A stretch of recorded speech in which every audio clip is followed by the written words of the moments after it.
I would have given up if I was afraid of everything long ago. Hey, this is Katrina. Thanks for joining me today with Conquer MS, where life begins with a redesign. Today I'm going to show you how to make almond milk. And I bet you're wondering, why would I make almond milk when I can go to the grocery store and just buy it? And the simple reason is anything in the grocery store has stabilizers and additives. Sometimes it's sugar, sometimes it's like carrageenan. They are stabilizers to make the food last longer when they're on the shelves.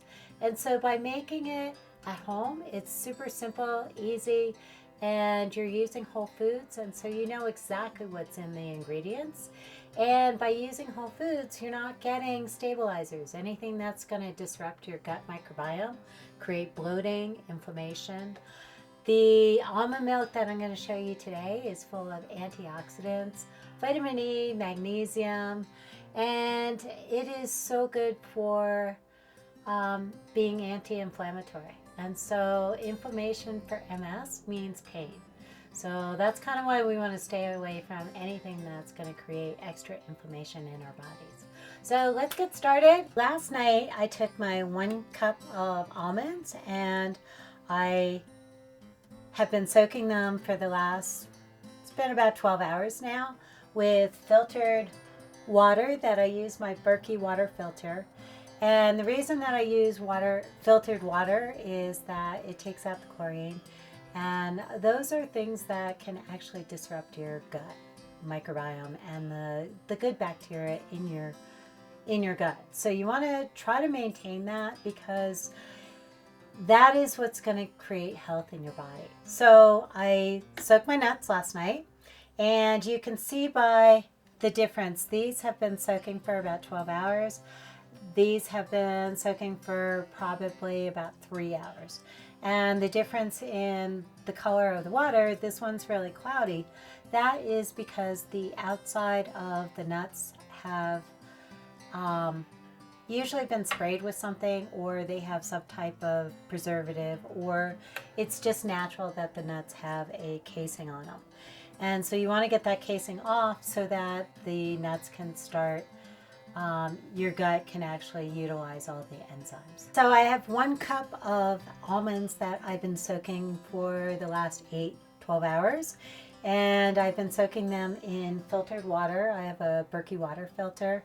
And the reason I do that is I don't want chlorine in my food, which also can disrupt your gut microbiome with the chlorine and your healthy bacteria. So I've soaked my nuts and they are ready to go right now. I am just going to give them a quick rinse. Okay, so now we have our nuts that have been rinsed, and we are going to squeeze the almonds and make some milk. Place all your almonds in your blender. And I have 4 cups of filtered water already measured out. And yes, I need a step stool back here. I love my Vitamix though. If you don't have a Vitamix, you can just use a regular household blender. But I do love the Vitamix because you can also make soups, and I will talk later in another episode about why I love the Vitamix. But if you don't have a Vitamix or a Blendtex, go ahead and just use your regular blender. So we're going to blend this up now. Starting on low.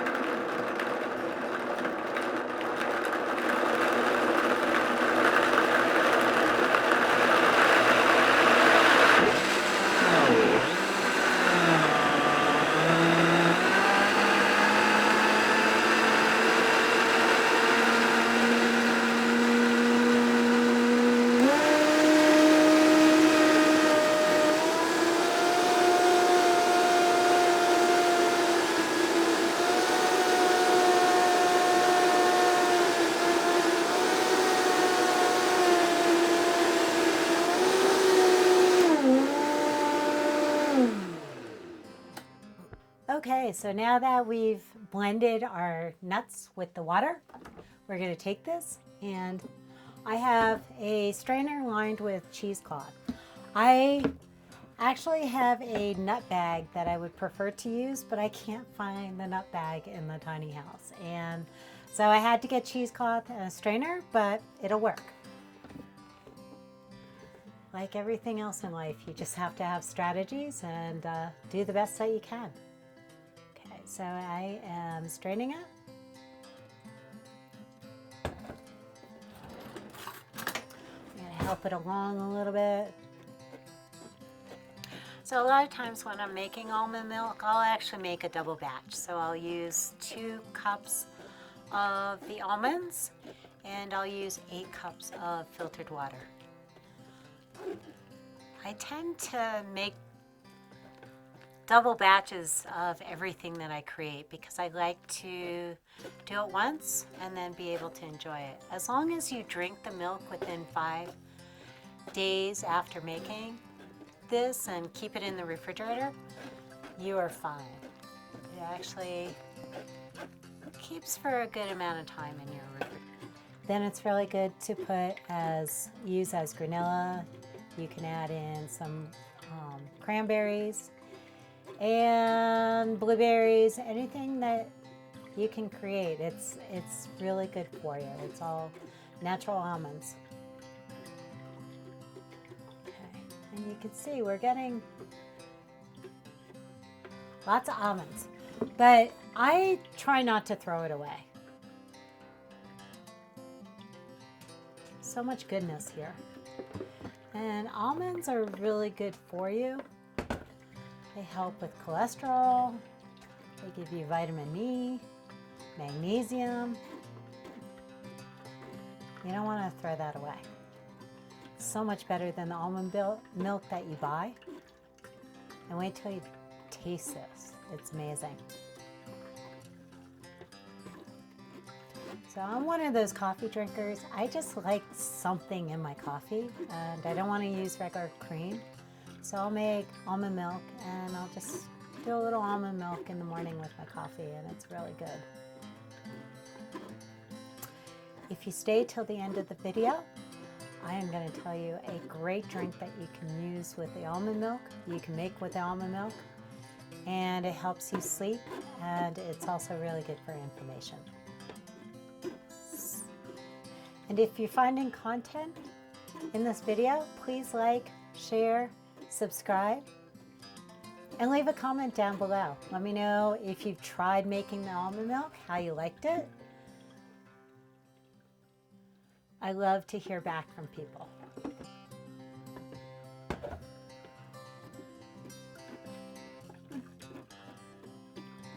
Boy, this is really thick.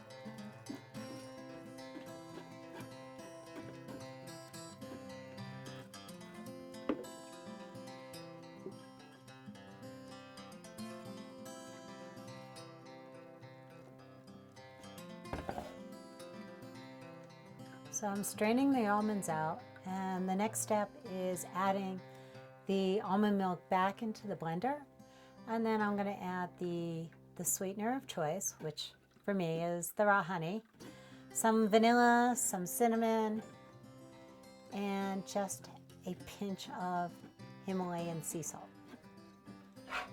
This is actually going to continue to drain a little bit, and I don't want to waste the milk. So I'm just going to set this aside in a pan. It can drain. I'm going to take the milk, put back into the blender. Oh, that looks so good. And now I'm going to add in our ingredients. Oops. That was about 1 tablespoon. My hand jerked, which we all know about tremors. It happens. It's kind of why I go with the flow. And I always say, make it your own. Okay, there we go. That's a half a teaspoon. I'm gonna add in some raw honey. And right now it's 63 degrees in here. And I will talk about Uhthoff syndrome, but you'll start realizing I like cold environments. So it's chilly in here.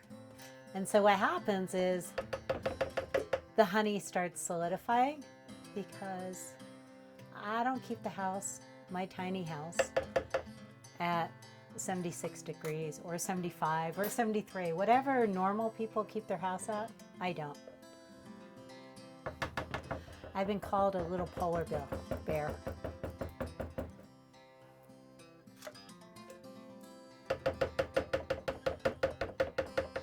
Oops. Okay. And I'm just going to use a little bit of salt, which really brings up the flavor.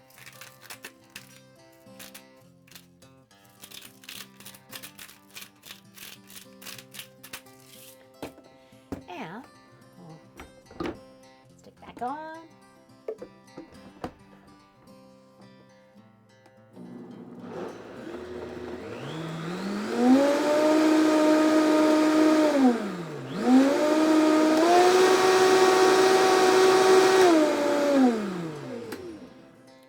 With the Vitamix, if you let it run, it's actually really nice because it will heat up your ingredients inside. So if you want your almond milk just a little bit warmer, it's a super easy way to do it. So I'm going to blend it just a little bit longer so it's nice and warm. It's not cooked, it's still raw.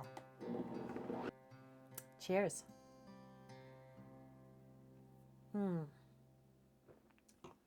That is so good. A great way to fight inflammation is an elixir. And the way I do that, in a future episode, I'm going to teach you how to make golden paste. But right now, I had some in the refrigerator because I also give this to my dogs because I want them to fight their inflammation. And this is a great way to do it. It's turmeric, coconut oil, and some black pepper. Super easy. I mix it up. I put it in a mason jar, keep it in the refrigerator. My dogs get a tablespoon every day, twice a day actually. And then for an evening elixir that is going to fight inflammation with me and also help me sleep, I take a little bit of this and I add it to my almond milk. Just heat it up slightly. You can either do that in your Vitamix or just in a pan on the stove and just heat it up slightly. You don't want to boil it. And then it's a great, great evening elixir to help you sleep and fight inflammation as you're sleeping. So try it. The other thing with this, sometimes people want a little bit more honey. And by all means, if you're using raw honey, add a little bit, make it your own. And leave a comment down below. I'd love to hear what you guys think about these recipes. So cheers. Thanks for joining me today for making almond milk. My name is Katrina with Conquer MS, where life begins with a redesign. I had my relapse in 2011. I started changing my diet really in 2012, and then 2016, I really got my life back, and I bought my tiny house, Tootling Tranquility. And you are joining me in her tiny house kitchen, so thanks. And I just wanted to let you know they're all really baby steps. It takes a while to change your diet. It's not something that's super easy to do.